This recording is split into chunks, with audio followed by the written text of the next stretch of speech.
us who are in the same situation. So let's kick off with Christelle. I know you've grown your team now to a lot of people, and you can maybe tell us the number up to date. I guess the question is around how do you ensure that Water Access Rwanda is a place that people are excited to work at, but also the people already there? Like, how do you make them excited to stay, I guess? Awesome. We're now, to answer your first question, we're now 95 full-time employees with about 11 who are doing their apprenticeship, but with the goal that they will be hired once they complete it. So we're counting about 106 employees. And then we have a few open positions actually. So anyone who after this conversation feels like we're the right place to work, please go to our website. We need good people. So now to answer the second half of your question, our Water Access Rwanda, we have three things we're after, and we always want to make sure the priority is right. So there is impact, profit, and people. And actually in that order. So we want people who are excited to create a lot of impact, who realize that although we're solving a very basic need, the only way to do that at scale is to create a profitable business model around it. And so we don't just want to be a good place for people to work, we want to be the right place for the right people. So people who are super excited about delivering our impact. So we generally want to attract people who want to achieve great things and have outside impact. So anyone who, when we did that Menti quiz, anyone who said a great team and opportunities for learning and growth, like that's who we want. So we really carefully select out people who don't want that, who just want a job. And we realize there are people out there who just want a job, they want to kind of have an easy career. So we try to really communicate that Water Access Rwanda is a very challenging environment. It's going to force you to be better every day. It wants you to be better every day. And we want the kind of people who are excited about that, who don't see that as a challenge, but maybe see it as a challenge, but one they love, or people who, they want to work in an environment like that. So it's very important for us to select the right people and make sure that, we don't attract the kind of people who are going to find that kind of environment a bad environment. Because, for the wrong people, if every day your supervisor is like, hey, you did great work yesterday, here's more today, like, I remember we kind of, people have different ways they get motivated. Like if you spend more than 10% of the time you talk to me telling what a good job I did instead of focusing on how I can do better, like I will feel like that wasn't genuine. Like I want to know the next thing, like how can I get better? So I want to attract similar kind of people. We also want to keep an environment where it's very clear what we're achieving. So there is never an encouragement for what I call political talk, where if something is bad, like say it's bad. Don't try to wrap words around it or try to find metrics that actually show it's kind of good. Like if it's bad, it's bad. If it's good, it's good. So we want to be measuring numbers and knowing that a failure is a failure. It doesn't have to go by any other name, but that's an opportunity to actually do better. And if something is good, it's good. It doesn't have to go by any other name. So we try to keep the company into a mode where, the people we have are really excited for the raw honesty of how things are, while also remaining focused on how we can do better. So whenever sometimes I see some other offices which maybe don't have a high performing culture, like we want to instigate, I'm always amazed at the people I have. But then I'm always like, out of the conversations I've had last week, like maybe I was appreciating somebody in like 1 out of 5. It was more like, hey, let's do this. Let's get faster at this. Let's do this better.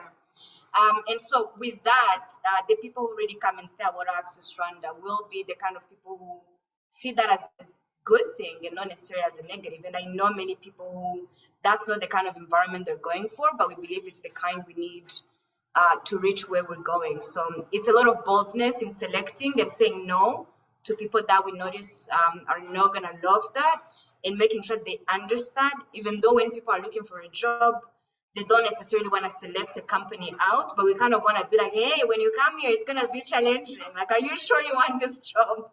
And then making sure that if you're going to quit, you quit in the first month. So like you come, maybe give you 1 week, like it's easy and soft, but then it's like tough, so that if you quit early on. Very interesting. I want to pick, you know, basically talk about one thing that you mentioned at the beginning, which is, and when you're calling everybody to even go on your website and apply for some of the roles that you have. Um, so some people might be like, yeah, I just need a job, and that's a strong motivation for me to do a great job. The fact that I need the money, the fact that I need the job will make me the best employee you've ever had.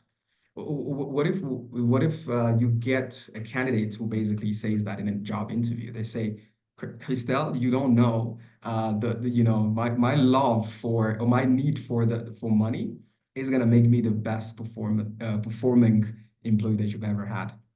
That is great because when people know that about themselves and are honest and raw about it, like that's great. I actually sometimes I ask candidates like, why are you leaving your previous job?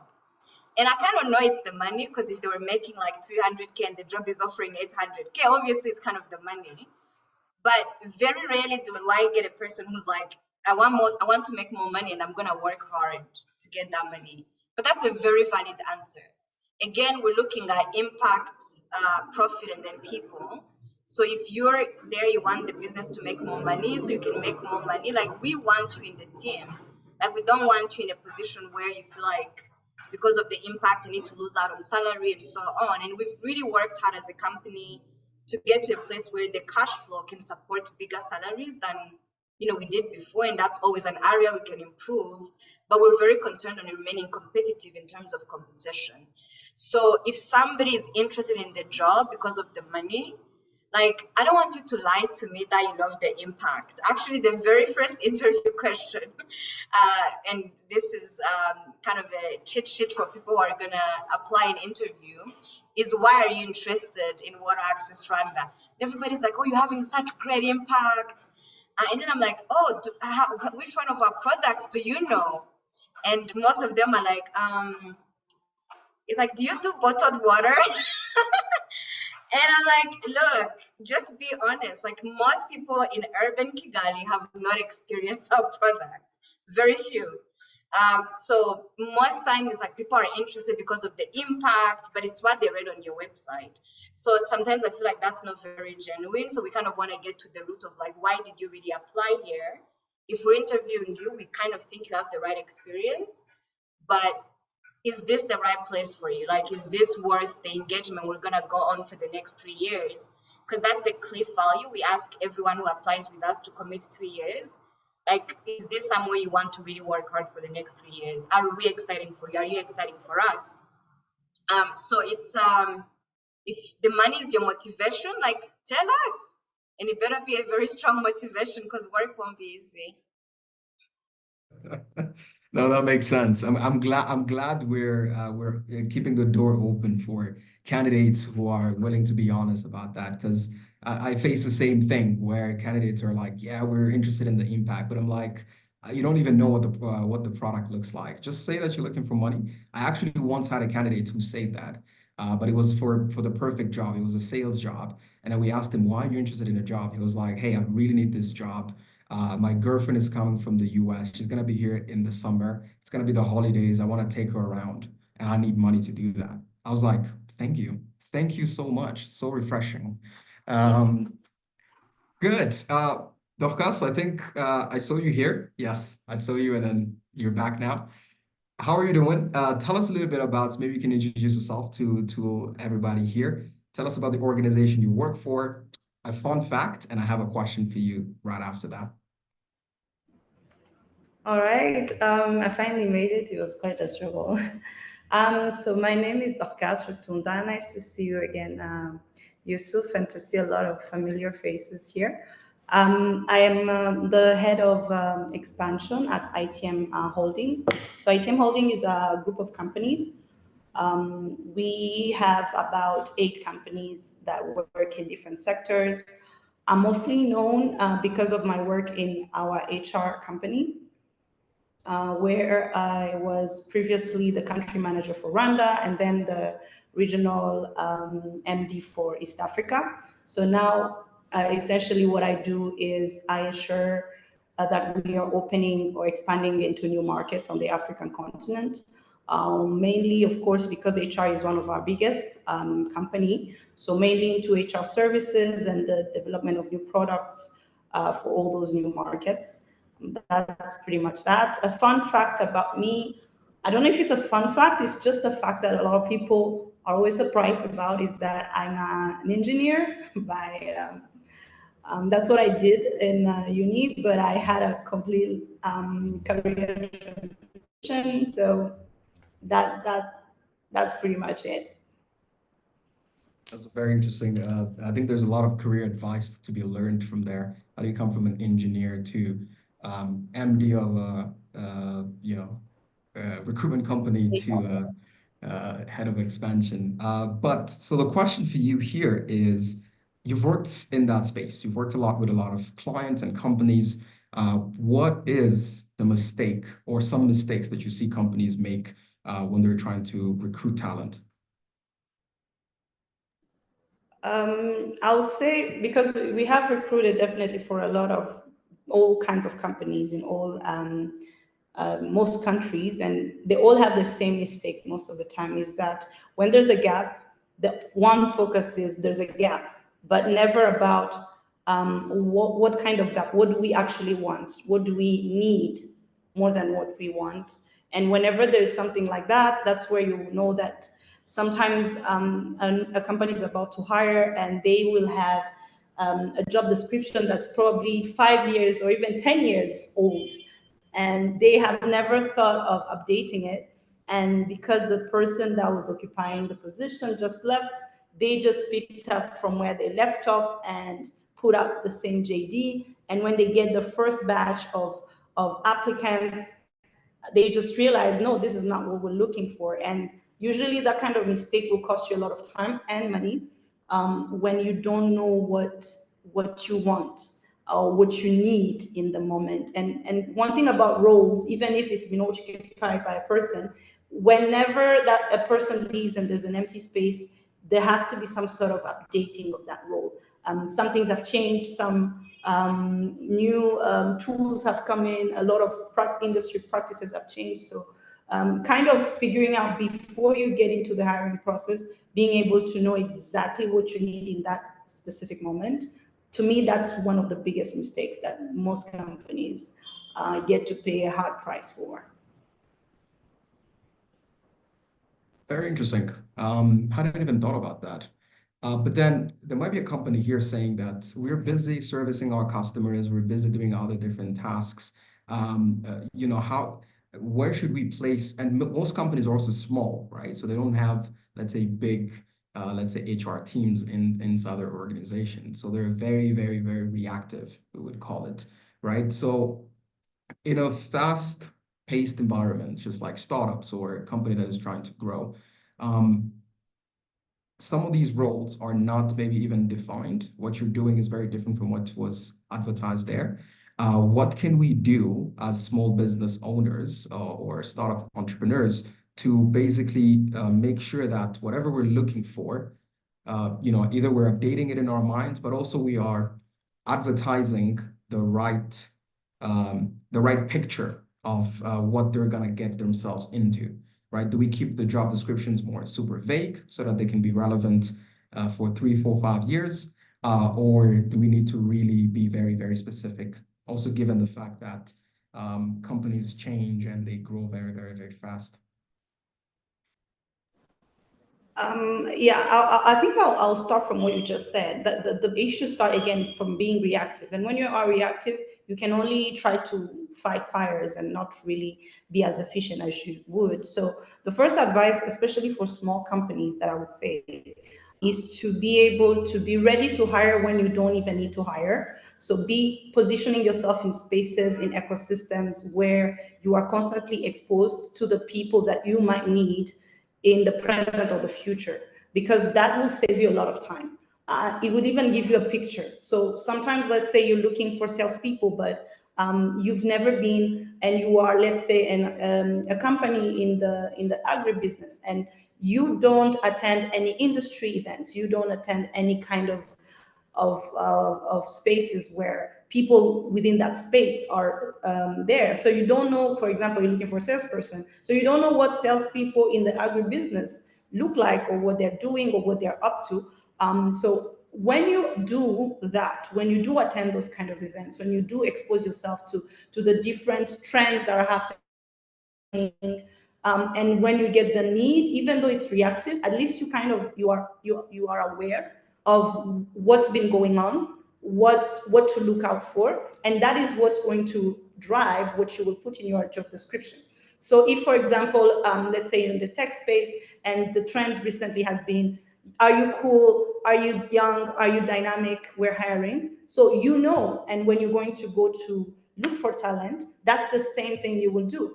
But if you do not know that, for example, nowadays in like the fintech space, people prefer people that are coming from the startup world, as long as they came from anything that has to do with technology or finances.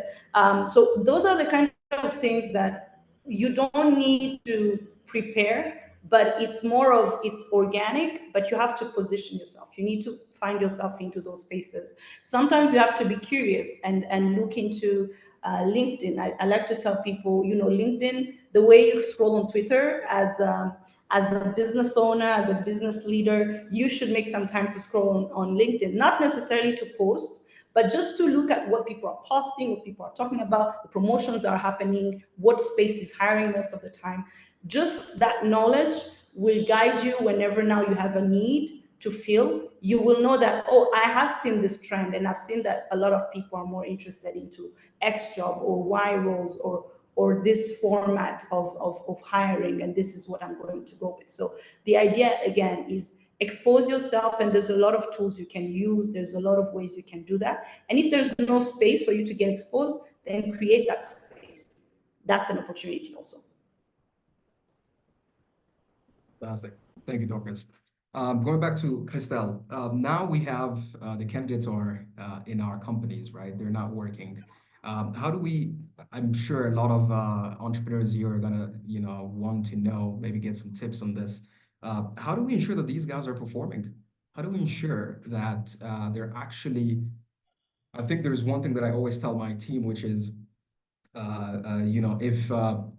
if specific people in my team, where I say that if the tasks that you're working on are not directly linked to either getting us more revenue or helping us save money, it's a distraction, right? We need to rethink some of the things that you're currently working on. But it's very hard to be able to implement some of these performance, let's say, metric trackers for a lot of businesses. So how are you guys currently doing that at Christelle? What have you guys, sorry, at Water Access? And what have you seen work, and what is maybe what doesn't work? Yeah, that's a very good question, and maybe I'll take the long way to answer that. But when I started managing, I was 20 years old, so that was 10 years ago. Most people were older than me, and I didn't have a lot of confidence for myself, and I really knew very little about how I was managing. So I still remember the first person I had to fire, and I remember taking all kinds of roads around that. And it wasn't necessarily obvious to me how I could give them feedback that what they were doing was not okay. So that's something as a leader I've grown to trust myself more, to say this is not working for me, for the organization. You're doing something wrong, and maybe I'm making a mistake by letting you go, but something is not right. And over the years, one thing I've realized is numbers don't lie. You need to be able to measure in a way that is not subjective at all a person's performance. So often what I hear now from younger business people, which reminds me where I was once, like you have somebody who shows up on time, gives you great reports, can sit and discuss with you in very smart terms about what's going on in the business. But then you actually look at their outputs and it's not working. And then we get, like, I see younger managers. I'm 30 years old now, by the way, so I can say anybody in their 20s, you're a young person. But, you know, younger business people, and it's not really age. Even if you start at 30, you're going to learn these lessons the hard way. But being able to objectively measure a person's output is very important, even for yourself as a manager, because you do have those people that check all the boxes except actually getting outputs. And as a business, especially a startup, it's very dangerous to give weight to those other things, because that's the core, right? That's what Jack Ma says, you can't put lipstick on a monkey. If it's a monkey, it's a monkey. I don't care how you explain it, which languages you use, with charts, graphs. If it's a monkey, it's a monkey, right? It's not a model. So you need to be very careful when you're assessing people's performance to really be objective. Remove any, I don't know, any personal bias you also may have. So once you set targets that are really related to what the company needs, you can more objectively measure people's performance and then structure conversations around that. Now, people can always improve, but the biggest mistake we can make as leaders is to accept that somebody who is the last informed about their bad performance will improve. So that's why, for example, our Access Fund, we don't just measure your performance, we want to understand what you think about your performance. So if you are the last informed that you're doing bad work, then we don't have a deal. Like if I'm the one who has to tell you you're struggling, that's usually the biggest reason we let people go. Like you should weekly, monthly notice my targets are not on point. I need help. Can you support? This is not achievable. Are we doing this wrong? But if you wait for 3-month performance review, especially as the company gets larger, some people can hide easily, and then the performance review time comes and they haven't achieved any of the targets. So the conversation is always like, how did we get here? Why didn't you seek support? So it's always on them to achieve the targets they know the company wants. And it's important to know where you stop as a leader in terms of supporting somebody who's willing versus coaxing somebody to perform. So I gave you a job, you did not give me a job to run after you. Like, do your job, get us these results, and let's work together to either win or fail. So when somebody removes the togetherness out of the results, so they went at it alone and they failed, they didn't inform anybody, they didn't seek support, then that's usually an indication that they're not really fitting into the company. So we go, for me, performance review, I would encourage everybody, even something as simple as respecting deadlines, put a number to it.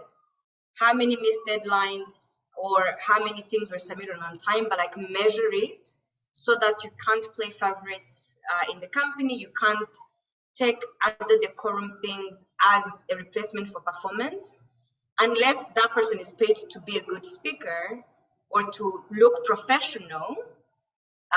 As a business, you need hardcore results that relate to your goal and mission. So find a way to put that into numbers, because numbers will not lie. Honestly, that's what we try to do. It's not perfect for every position. Like some positions, when they're new, we have to take time to figure out what those measurable outputs look like. Sometimes we adjust weights. Like maybe we thought this thing was important, but then actually we saw this was much more important. So you can always adjust and learn, but it's so much easier when the person being evaluated is the one really in charge of their performance. Again, going back to who are we hiring and allowing to stay in the organization, there must be people who are like, I don't feel like I'm growing, I'm not delivering, please help me. Initiating it, not doing it as a reply when you're like, hey, what's up? Like things are not well. Then if they bring it, then it's like, okay. First time, it's okay, but next time, tell me earlier so we can support. But making sure that people understand that is a no-go zone. Like if you're struggling, ask for help. When you're being evaluated already, it's too late because the company already failed, and we failed because you went at it alone and didn't allow the team to support you. No, you put it really, really, really well. We're gonna come back to that, but let's shift gears a little bit. Thomas, um, you have an amazing co-founder. You guys have an amazing story, and you've been able to build an amazing business. And I just want to understand from your perspective and your experience, what would you tell us a little bit about the importance of having a co-founder in, the growth of your company? If you can give us some specific examples of when something happened and then you were like, oh yeah, this was able to be done because, my co-founder is amazing, or we're able to work on it together to achieve it. So tell us a little bit about the importance of having a co-founder when you're building a business. Thanks a lot, Yusuf. I think so. A little bit of context is that I had another business that I didn't have a co-founder, and I can say I've lived the two worlds, and they're totally different. And coming specifically to Pula, I think the journey with my co-founder started way back in 2009. I was in the insurance industry. She was in agriculture. And again, by serendipity, we were introduced by a mutual friend. And after spending a lot of time together, we fell in love with the problem, if I were to use those words. And actually launched separately, her being in agriculture, I was working for an insurance company. We actually launched an agriculture insurance project with our companies, our employers at the time. Of course, some things we had some challenges and then went separate ways, but we kept in touch as friends, so to speak. Used to catch up and always used to say we should do something together. But I would say, I think from 2009 all through till we decided to start Pula, which is 6 years, was just a period of actually getting to know each other and building our friendship, right? So I will say, let me start with, I think the first advantage around having a co-founder is the timing and sort of very early on, each one of you, remember, is doing different things, right? Before you all move in and do that fully, right? So she was doing it full time for about a year and a half after we actually decided to start. And for me, I had other things that I was doing. So that did help a lot because of the fact that we were able to some extent, I would say, also finance the business partially, but then also get it off the ground because it had at least someone who was full-time involved in it. So you'll always find it's very difficult to find that at any one point you'll be fully available, especially the very, very early days. Then now going to specific instances that I will say that we've had sort of I've had, okay, actually I think let's start with the fact that at any one point you will need different skill sets, you will need different temperaments in the business because of the roller coaster nature of a business. And you'll find that your co-founder's temperament is what is relevant in this particular moment. And it comes in very handy. Just to give you an example, I think we've had some rough moments dealing with investors. And at some point, and for those who have dealt with investors, they're not always the nicest people. They come nice, but at some point they have the ugly sides, so to speak. So in some instance, I remember a very specific instance, we had an investor or potential investor misbehaving, and they needed someone who could tell them off. And I'm more of a peacemaker, so to speak. My co-founder is a little bit sort of speaks their mind. So I think I remember that time coming out of a meeting, and I'm trying to be very politically correct here, not to use French, but I remember coming out of a meeting. I was like, yeah, I think they needed to hear that. And funny enough, they did behave after that. So yeah, I think we've had those instances, and the same actually applies to the business, right? Where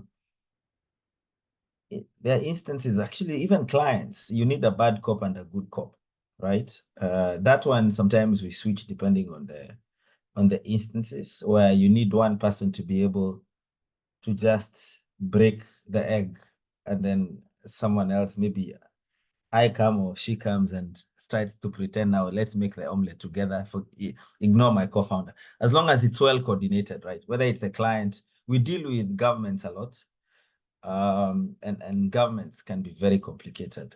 So sometimes you need to be a bit pushy to get stuff done or to get stuff across the line. I think we've also had instances where I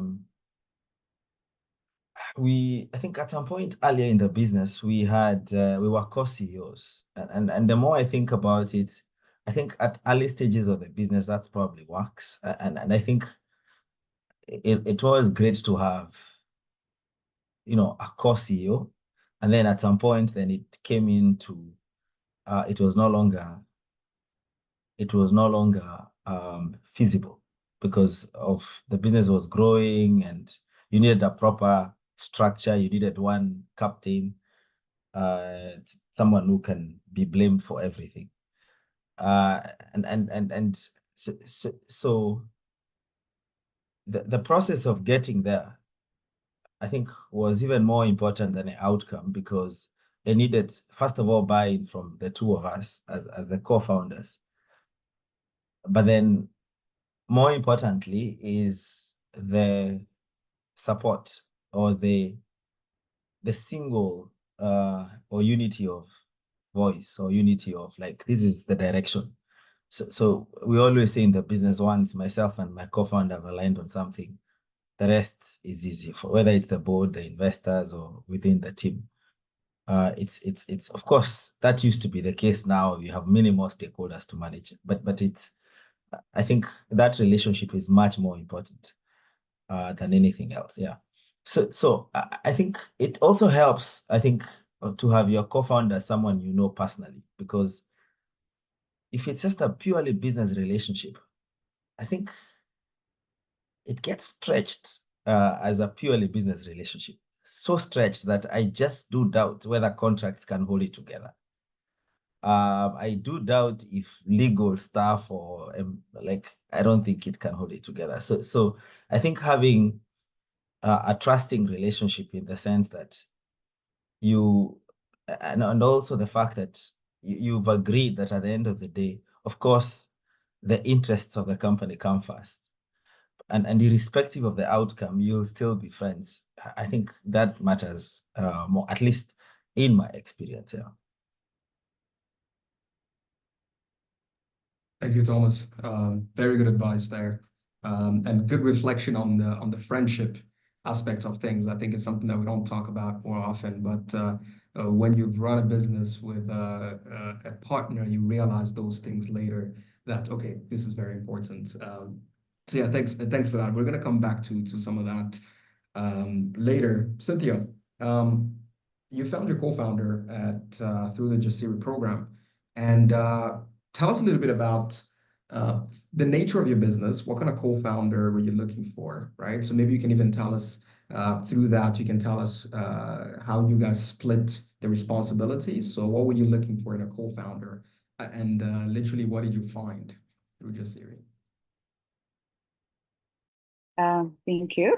I think unknowingly everyone answered my question. So basically, I met my co-founders last year through Jasiri program, the talent program.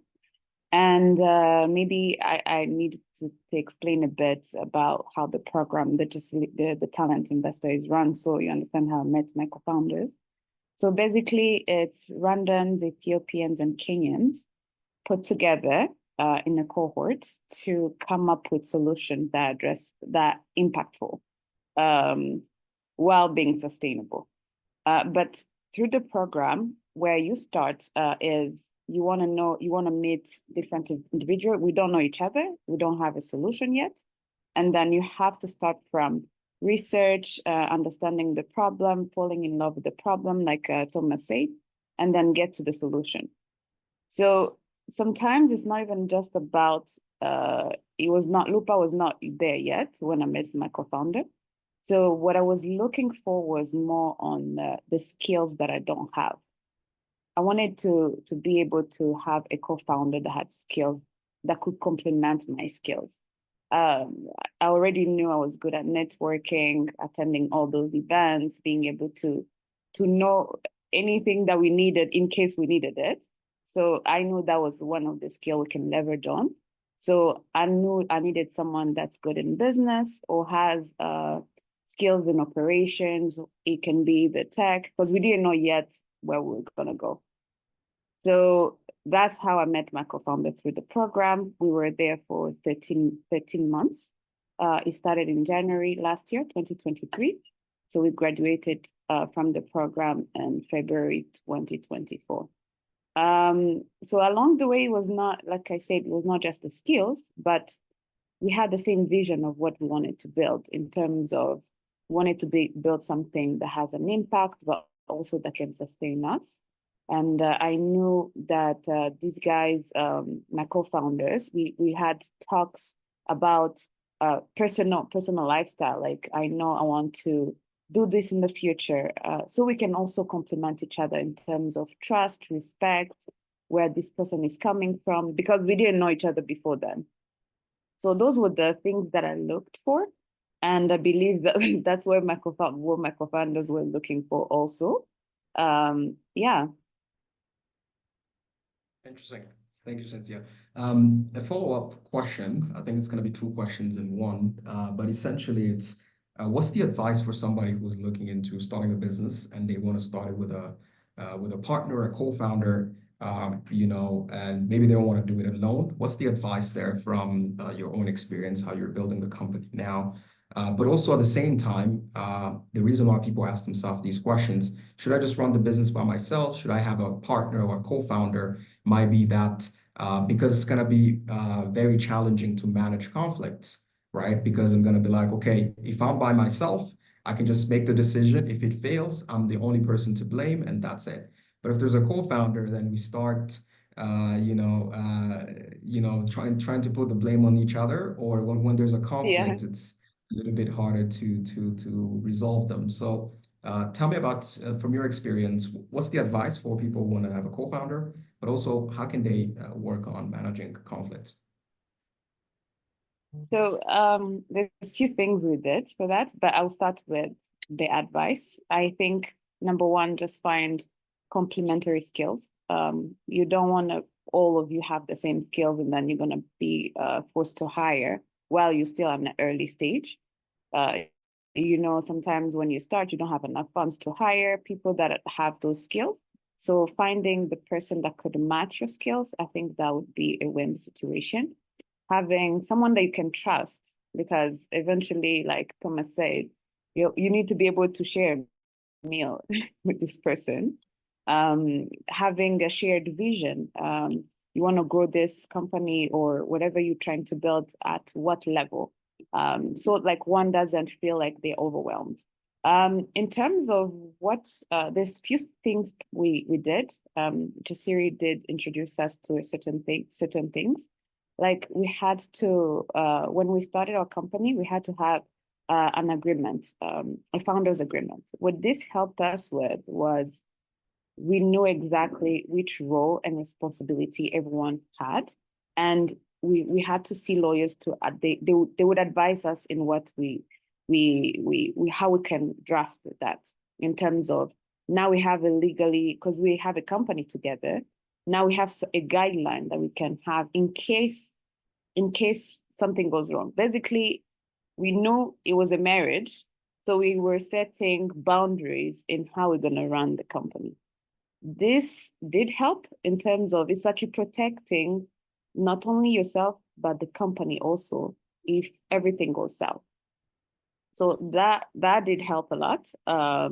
It still helps because now we know, and you can still adjust it in terms of we are trying it out. I did not start as the CEO, but I did grow into that role, and then we amended it in terms of I could actually be able to run the company as the CEO.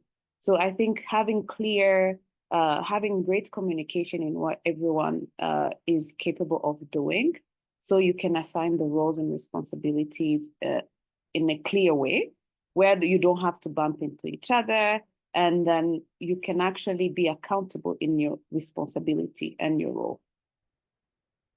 So that's what I would say. Thank you, Cynthia. Maybe the same question to Thomas, but maybe a bit of a twist on that, which is a lot of companies, the advice here is to start a company with somebody that you already know, because it kind of helps when there's a lot of conflict down the line to be able to mitigate them. But also at the same time, that might also backfire. When you're starting a company with a friend, then in the beginning you're like, yeah, why is there a need for these formalities? You know me, Thomas. Let's just get started. We're all passionate about this. I'll never leave, right? And you can trust me. Tell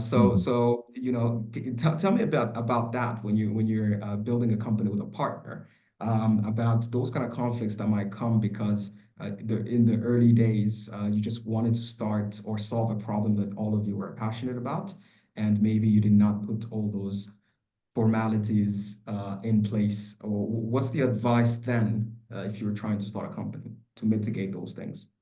Oh yeah, so I think again, don't be misguided when it comes to matters of money and capitalism. The friendship can be a good thing or a bad thing, right? So I think it does help to separate the relationships, and it gets even more complicated as the company grows. So there is a relationship you have with your co-founder, whether it's as your friend. There is a relationship you have with them as their business partner, and you have to formalize those, like rather, at least the business partnership. So from the shareholding, you need to have a shareholders agreement, and then also there's a third angle to it. Remember, so there's also the relationship you have with them as sort of employees of that company. Like, but you mix those two, and they are very different, right? And you need to sort of make sure that you have tools, you have contracts to ensure it's very clear what's the agreement. Because say for instance, so you have your shareholder agreement and it's clear who owns what and who doesn't own what, vesting schedules, if it not, all those things, right? And then it comes now to employment. Then you need to have a separate employment contract. And this is not between the two of you. It's between you and the company and your business partner and the company, and the terms and all that. You can agree with them, but make sure it's documented. So I do have an employment contract that gets renewed, right? As you grow, then again, you need to start having even the controls around governance. We have a remuneration committee. So for instance, I cannot wake up and decide I will change my salary. No, can my business partner. So that has to go through a remuneration committee. It has to be approved because again, there's too much power myself and my business partner hold that we can wake up every single day and keep reviewing salaries, especially after a fundraise. So you need to make sure you have those checks and balances in place very early on. I think the other thing which is very important is having different one-on-ones or check-ins. So like, of course, you'll have your friend conversations. Like for instance, in my case with my business partner, once or twice a week we do a run. Luckily, we both like running, so that's usually or catch up for a drink. But then we have formal check-ins, and there are two of them a week. There's one where we sort of, it's a co-founder meeting, and it's us having conversations around the business as equals. And then there's another one now where we as employees of the company, where I'm the CEO and she's the functional head, and this is a different conversation, right? They're similar to the one that I have with other functional heads. But also important is be clear every time you're having a conversation.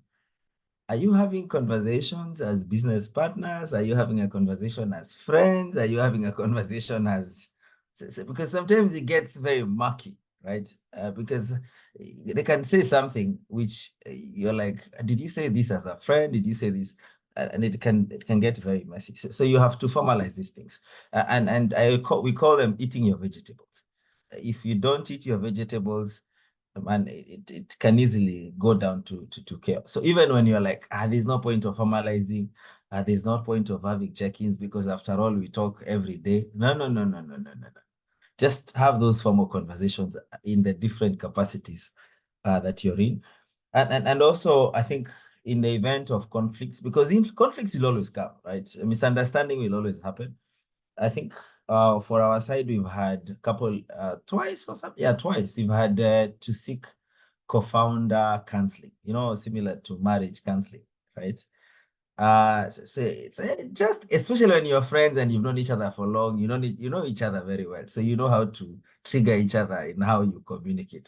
So sometimes you do need a third party to give you an independent view. And usually you want another seasoned entrepreneur who probably has gone through the journey of co-founder relationship, so understands it. Someone who at least has had a co-founder relationship. We lucky enough, we've had one of sort of I would say senior entrepreneurs who has helped us a couple of times to go through those tough moments, because they do come. And when they come, it's tough. But when you get through it, it's actually redefines the relationship in so many ways. Yeah. No, a lot of great advice there, Thomas. Thanks a lot. I think it goes back to the same thing that we all talk about, which is the relationship you have with your business partners is as important, if some could argue, but as important as the ones that you have romantically, Yeah, and because maybe just to yeah, add something there, I think also you as a co-founder, I think you also have to respect those kind of the different relationships and the contractual obligations. I see often, like you're an employee of the company, right? As an employee of the company, you have obligations to the company. When you take leave, there's a leave, there's a leave application thing. When like you just follow the company HR policies, because yes, you're the shareholder, but you're also employed by the company. So you also have to like also, and I tell that's the agreement you have. Like I also have to follow the policies, the company policies. When company HR policies have been set, I have also to have my voice, because I'm also an employee, right? Because I will have to follow them to the latter. Yeah. yeah, if you're expecting people to follow them, if they turn back and they say, "Yeah, you didn't show up on Monday, why should I show up?" Exactly. I think you'll Exactly. be in Yes. trouble, right? Yeah. But Yeah. I mean, great advice. Thanks a lot, Thomas. There. Anizi, do we have time, or should we open it up to for some questions from the audience, or should we have time for one or two more questions to the panelists? Yeah, we can take one or two more questions, the panelists. We also have some questions in the Q&A box, so you can maybe scan through. We don't have many. I'm seeing some 3 good questions in there. But yeah, two more questions to the panelists, and then we can go to the Q&A box. That was great. Awesome. Cool. Maybe let's shift gears again. Let's go back to people are now in the company. Dorcas, what's your take on what makes people stay in the company beyond money? And again, let's talk about this in a very practical manner, right? We know money is the number one thing that makes people leave or join a company, right? We shouldn't sugarcoat it as people are joining because there's opportunity for growth. Even if there's a lot of opportunity for growth, if they get married and there's a lot of responsibilities, they will leave for a better job that pays them more.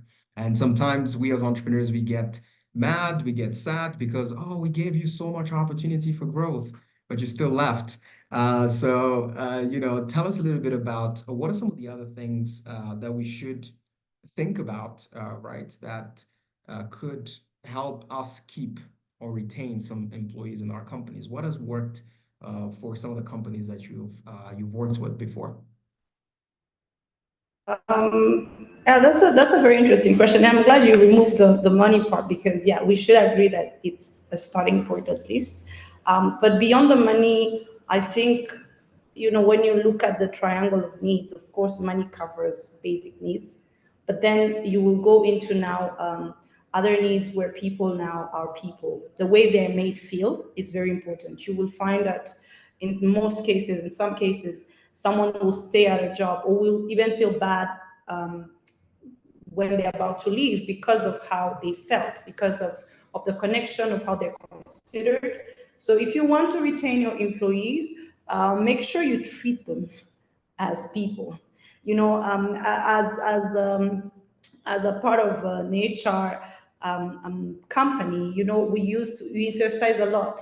People think that when you sit and say good morning, when you say thank you, when you as a leader acknowledge that you've done a mistake and say sorry, you think it's just some people even in Africa, they tell it like that's too white, that's too Western, but it is not. It's not just for show. It actually does impact how someone feels. And when someone feels treated with dignity, with respect, they will also want to reciprocate the same. And if they are working for you, more likely they will want to do more. They will want to help you succeed with what you're doing. That's one. Number two, you should also be I need to find the right words to say this, but involved in their lives as well. So when someone is coming to work for you or for the company or organization where you're in, and you have given them a JD, you have given them what you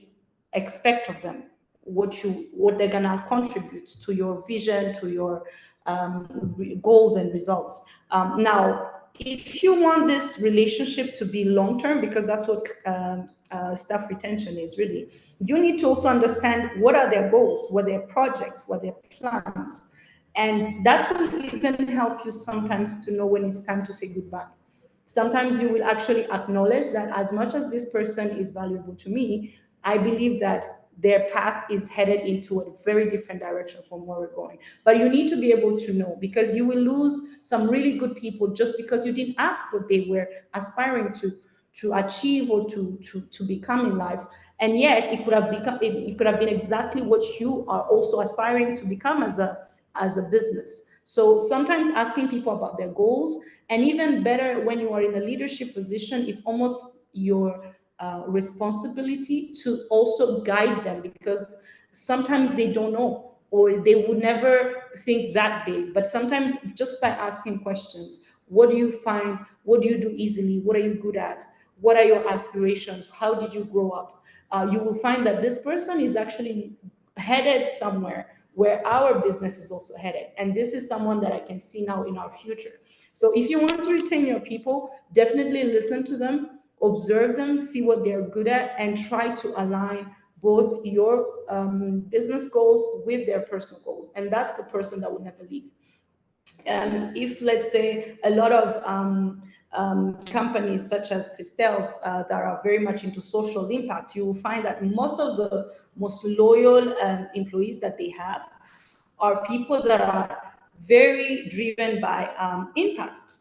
And this is someone that you don't want to let go of, because their personal drive is directly linked to your success as a business. So that's another way. But also something that's very important as well is feedback. Sometimes people leave because they either don't know that they're doing a good job or a bad job.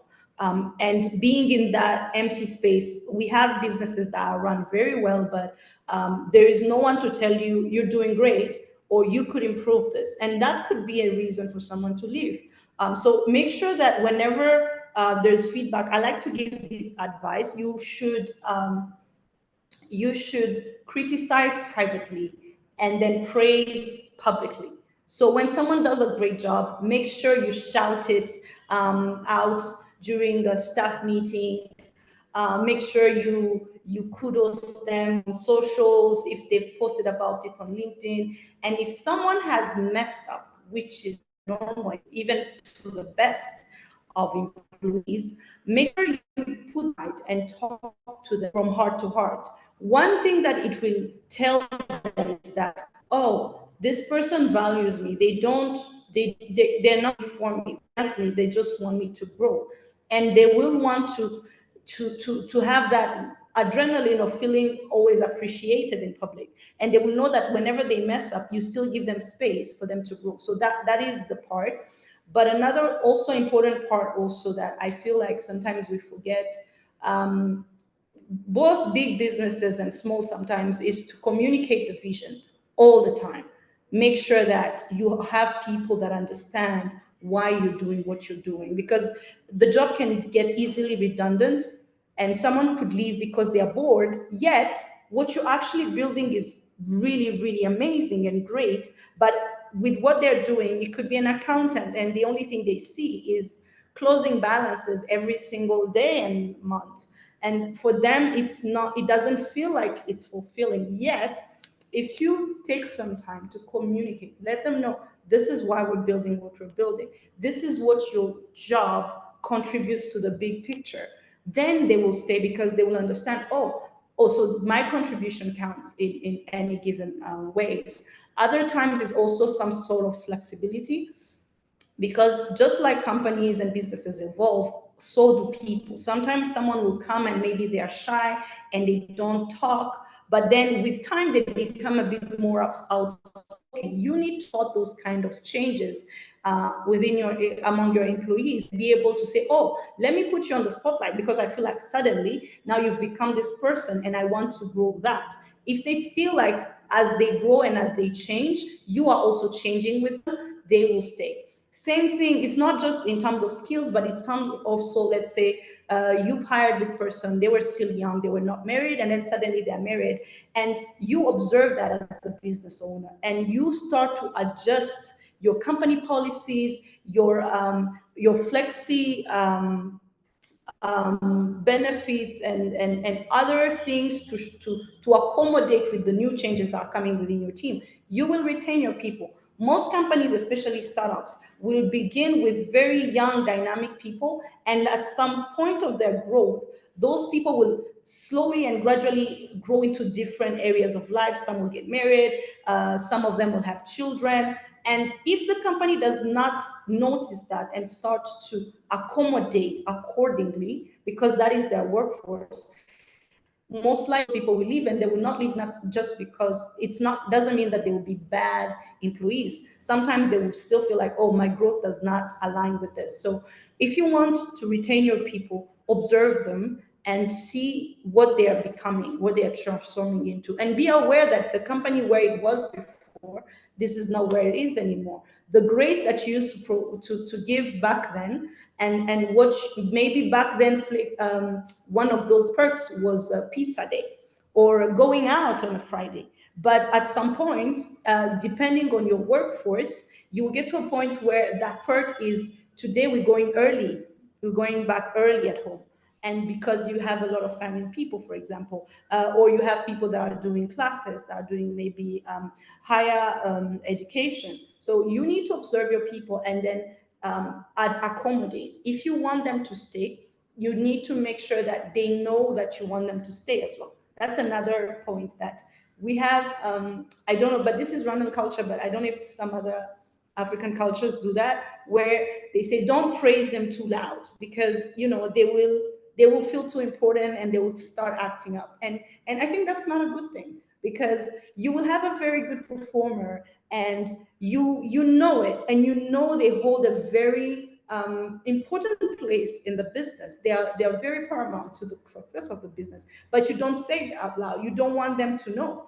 But that's going to drive them away, because they will think maybe I'm not doing enough or I'm not appreciated, yet you need them. So you need to also be able to vocalize, to say, I really appreciate you. I see a future. I see your future here with us. I can see you becoming A, B, C, D, so that the person themselves can also start to picture themselves there. And those are the kind of people that even when something big comes for them, they will sit with you and tell you, I really got this opportunity, but I don't know. I am conflicted. But if you did not communicate that, they'll find the opportunity. It will be the right answer to their prayers. They're just going to leave. So make sure that first you communicate, second you observe, but also you can put yourself in the shoes of your employees and be able to align the goals of the business with the goals of your staff. Beautiful, beautiful. Thank you, Dorcas. What's your take on that, Thomas? Yes, I was going to say Thomas had like 3 minutes. He's going to head to the airport. So any final questions, I guess, to him? You can answer it running to the airport. If you can hear us. Yes, what's your take on retaining talent? So I think we've had a lot of twists and turns around that. But primarily, I think I always say it's just about be very clear about your identity, what works, the culture. And it's a combination of your personalities as the co-founders and the problem you're trying to solve and the nature of your client, right? Like there are all these variables that defines the kind of people that succeed in the business. And once you're very clear about that be very unapologetic about it. And in the first probably couple of years, you'll have a lot of attrition, but it's fine. Those who don't belong, just let them go. It's okay. What will happen is eventually you'll get your recruitment practices right. You'll get you'll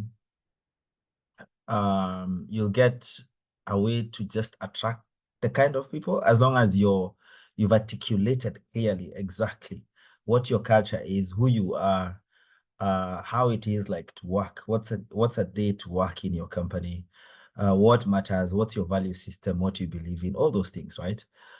And of course, in terms of now the separation process, I think it was very well articulated. Dorcas did it well. It's just respect is important, irrespective. Even if I've had people who leave Pula and they say, I felt like a fish out of the water. And I understand because it's not for everyone and it is fine. Just be okay with it. Be proud of what you consider to be your DNA or your culture, who fits, who doesn't, what's important. But then even for those who don't belong, be very respectful of them.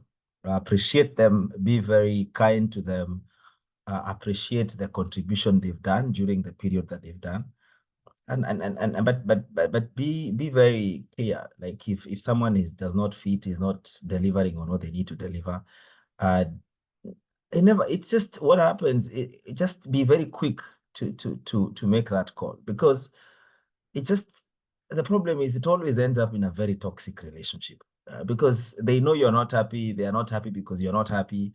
And you go around, it becomes very toxic relationship. So the earlier you determine this is not the right fit for whatever reasons, make the decision, be courageous enough, even give people severance packages to part ways. It's easier, it saves you a lot of mental and emotional anguish, and also saves the other person.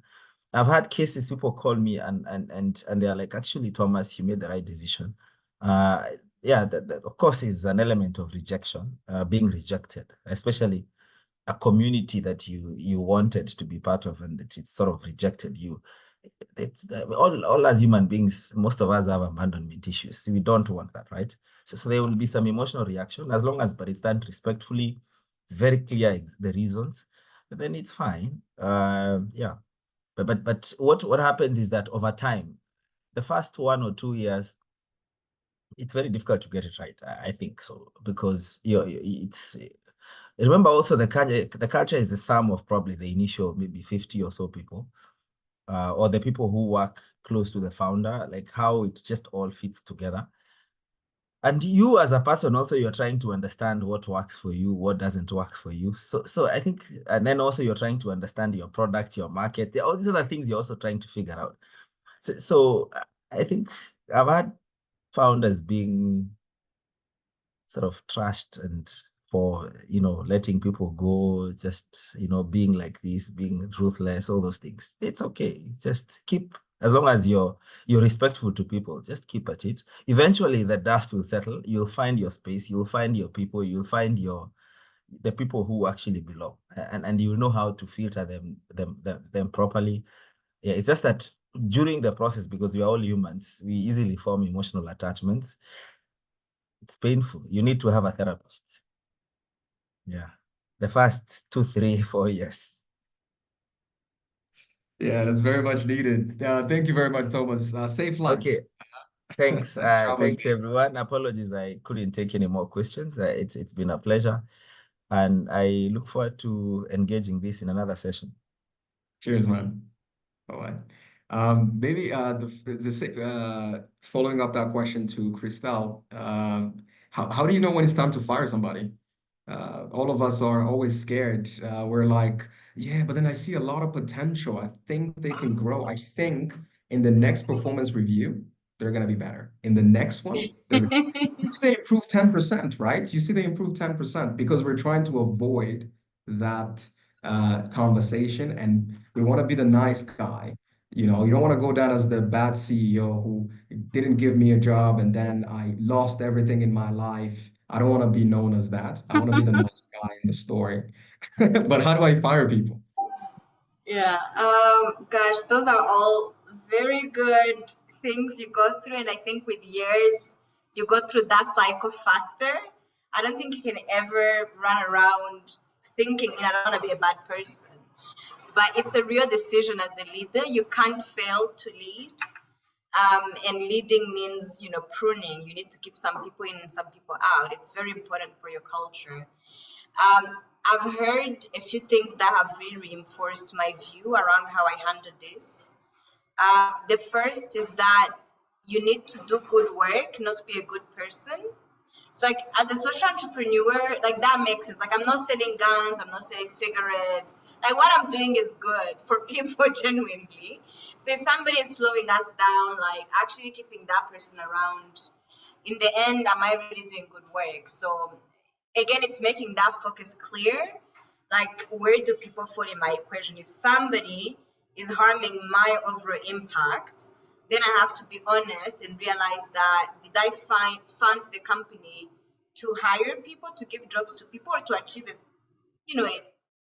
a certain purpose? So when the numbers are clear and they're saying this person is not performing, I have to be less concerned about being a good person, like a perceivable good person, and be more concerned about doing good work. So that used to be kind of a mental thing for me to go through. The other thing was, when I've never not fired anybody and didn't have staff in the company who were remaining come to me and say, what took you so long? So that's something that always encourages me to do that faster, because believe me, that underperformer, especially if you're keeping an A culture, everyone knows, and they're all wondering when you're going to say it or take a decision as a leader. So every time after we've let somebody go, the mood is just improved. And actually more stories come out about why that person needed to go in the first place. So when you're feeling it as a leader, you get the least information in the company. So if you're seeing the underperformance, the people working with that person daily are seeing it much more than you are. So it's about that. And then the last thing I learned, because I made a few terrible decisions about this, and a mentor told me this, like, it's easier to give birth than to resurrect. So sometimes, like, I mean, we know of one resurrection, but like, how many births? So sometimes, like, you've went through so many, those 10% improvements, then the next performance review, like, things go down. Like, sometimes you just have a lot of bad history pent up with the person, that it's like, look, for your peace of mind and my peace of mind, maybe it's better we part ways now. So I know we want to work. Like, when I founded Water Access Run, actually creating employment and developing young people was a core reason I founded the company. And over the years, I had so many people hurt my faith, in the capacity of young people. But like, those are very few compared to the 100+ we're working with today, who I'm really proud of. So it's my job as a leader to keep leading and make sure that people who might slow us down from hiring the next 100 are kept out of the company, and actually that they leave early enough that we're still on good terms. anyone I've taken too long to fire is on no speaking terms with me right now. Because I thought I was giving them a chance. They were struggling, I was struggling. And in the end, that termination didn't go so well. So I think the earlier it happens, the more as a leader you are sure in your decision making. Look, even if you make a mistake, like out of 100 people you fire, there's bound to be 5 where you made a mistake. Like there's you can't be a perfect decision maker in this. So, but that's where you need to be okay with you making a mistake, because the price of not firing a bad person is so much higher than accidentally firing a bad person, but which you need to mitigate by making sure you're looking at numbers and not being, emotional or subjective in your decision making. So I would say for me, those 3 things: easier to give birth than to resurrect. Don't be too worried about being a good person. Be worried about doing good work, and you know the least. So if you're seeing the underperformance, other people are seeing so much more, and it's affecting your culture. Very practical. Love it. Anizi, I know we had a few questions for Thomas, but he's not here. I think one of the questions got lost in there in the Yes. pile of different comments. We did have a question for one person. Yeah, we had other questions. Let me make sure that you can quickly access them. There was a question for Christelle, in case it has not been answered already. Did you ask her the question on, there's a question about, it reads, I'm going to read it, about your 3-year commitment window. What happens when your star hire now becomes a B or C rated player, say in the 2nd year? Do you wait until you fire them at the end of the term, or wait to get back on being the reason you hired them? I don't know if that question makes sense. So basically, yeah. So the 3-year commitment, it's actually interesting, and I think every business will adapt this. So I'll jump into it. We do a retention pay that has a cliff period of 3 years, but you get the money monthly. So one, that protects the company in case you want to leave earlier than your 3 years, but we want you to stay, because if you were to leave, you need to reimburse the company, your bonus, because you're only awarded the bonus after 3 years, but you receive it monthly. So it's kind of an additional part of your salary. But if we need to, terminate you before the 3 years, again, because you're not performing, like, we just do it. Again, we want to stay together because we're delivering value to each other. But now the other part of the question is, my A player becomes a B or C player. Either I made a mistake, and usually you need to establish the checkpoints to know that you made a mistake in the first 3 months, right? So once somebody has went through the 3 months, if they start underperforming, then that will actually be a lot of talk with them to see what's going on. And thank you for the previous speakers as well that mentioned it. Like, people go through transitions. Like, there's people we started with that started families. Now that I'm starting a family, I empathize with how hard it was to deliver to the higher standard we wanted, or they were used to once they had a family to think about. So you need to know when it's you who needs to change. So I would say, if you know this was an A player, you've seen them deliver. If you think they've become a B or C player, it's not a one-way. Like, if you've seen they're an A, again, we're looking at numbers here. So you weren't looking at the core to think they're an A player. But if you actually establish they're an A player and suddenly they're not, it's time to also self-reflect and ask them, honestly, what's going on. I almost recently fired one of my A players. We went through 3 months of PIPs and conversations, and some were getting emotional because we're used to just being honest. I couldn't believe why they're performing suddenly so badly. They couldn't believe suddenly I don't appreciate anything they do. So we had a conversation around that, and like, it took, I don't know, like 2 weeks of a lot of talk, some good, some bad, but they're back to being an A performer. So again, the 3-year cliff, it's not guaranteed employment for anybody. And if your A player, like proven A player, is suddenly a B or C player, it's not a one-way thing. You might be the problem. And in this case, the company is not like, we just received a huge investment. For people who don't know, it's a huge raise of 7.5 million. Our biggest raise prior to that was 1 million. So you can imagine the level of pressure that is on the executioners from like 1 million to 7.5. Like it's a whole other level of requirement. Like we all have stress, we all have bad dreams. And in this situation, like, you know, I've seen some people become better performers and others bad performers, but then rise up from that. And during that transition period, it was very important to me to see if their motivation was still right. So one question I would ask everybody is like, hey, I know you're struggling. We're doing things differently as a company, but like, did you have a nightmare over the past week about the company and what was it? And that's where we would relate, because we were also worried, like we're not gonna make it, like this is too tough. So as long as they were in there worried with me, like having nightmares about the company the same as I was having, it was kind of like, okay, we're still together, we're gonna figure it out. So keep your A players. If they decide to be B players, usually they will know they've made that switch. Like some people can choose to prioritize a different thing than their career or your company. And I think that's acceptable. You just need to create the spaces to have those mature conversations. Beautiful. Thank you very much, Christelle. There's another question here. Maybe we can hear from Cynthia. Somebody says, I want to know something about an employee who is a necessary evil. A necessary evil, that's very interesting. You have an employee who's the best at what they do. They can push volumes more than 50% or so. However, their character is an issue. And minutes left alone for them, they steal in a very smart way that you may not see evidence.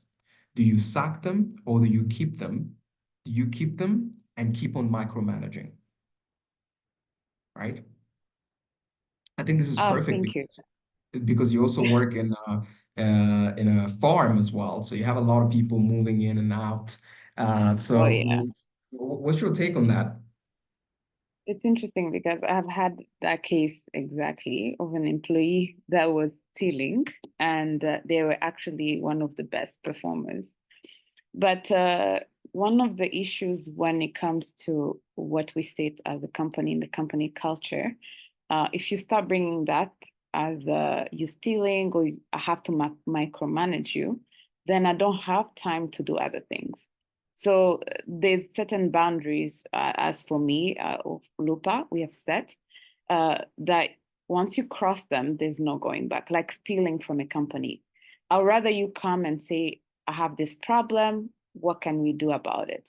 Like having that communication, honesty, can I get my salary early? I am actually struggling, stuff like that. That is stuff we can handle. But when it comes to not trusting, I think it becomes a huge problem. And it all depends, no matter how you're an A player, once you start playing with trust, or someone has to be always there to look after what you're doing, then it becomes another job for you. They're not doing what they're supposed to be doing. So for me, I would say, I mean, that's just me, but I think you would rather train another person to become that A player than just micromanaging. I think Christella put it the right way, in terms of if there's boundaries crossed, don't really, in the first few months, imagine that's what you know, and there's other things that you probably don't know they're doing. So I would not take that kind of risk, because it can become something big to the company. Amazing. Thank you very much, Cynthia. What's your take on that, Dorcas? Somebody is stealing under the cover of high performance. They're probably your top, I mean, I can talk about tech. They're your top software engineer. Like this is the best of the best. But then, you know, they're stealing. What's your take on that? I'm gonna be a little controversial, maybe, just so I don't maybe repeat, because I do agree with what Cynthia just said. But from even what Thomas said before, when you've identified who you are as a founder, as a business owner, and what your business stands for and what it is, there's a lot of definition that can come from that. So sometimes you can be a kind of business owner, or you can have the kind of business that does not mind that. So if you have that kind of business and all you care about is the number, and someone who delivers no matter how they do it, then yeah, that's your person to keep. But if in your values, in what you stand for as a business or as a person, this is unacceptable, then there is no, it doesn't matter how good this person is. So those are things that you can call like a deal breaker. So you always have to ask yourself, is this person, what they're doing, a deal breaker for me? And if the answer is yes, nothing else will matter. But if it is not a deal breaker, I'm saying this because there are some industries, for example, where people will tell you, I don't care. But you need to also not ever use the fact that someone is performant to be able to let them get away with anything, because when you leave them there, they create a culture. And now even the non-performance will start now imitating or seeing that they can get away with that. So you don't want to face that kind of risk unless you've yourself acknowledge that it's okay to face it. And then of course you will deal with the consequences. So personally, I wouldn't advise that. But if you are ready to deal with it, you can go ahead.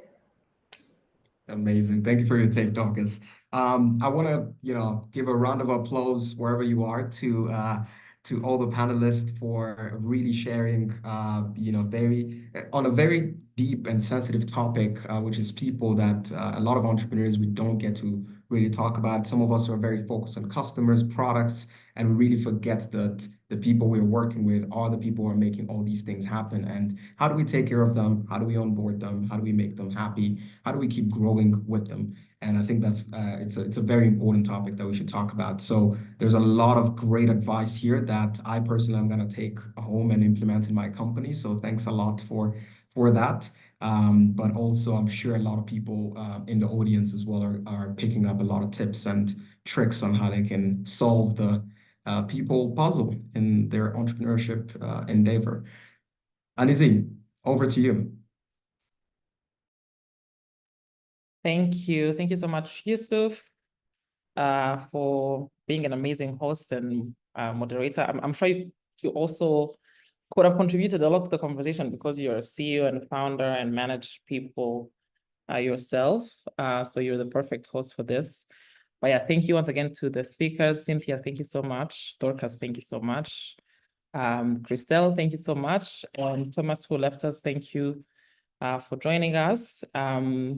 On behalf of Africa's Business Heroes and Jasiri, thank you for joining us and for being part of all the work that we do. If you want to stay connected with us, Africa's Business Heroes can be found on all social platforms, on LinkedIn, on Twitter, on TikTok, on Instagram. And also have a newsletter that goes out at the end of every month.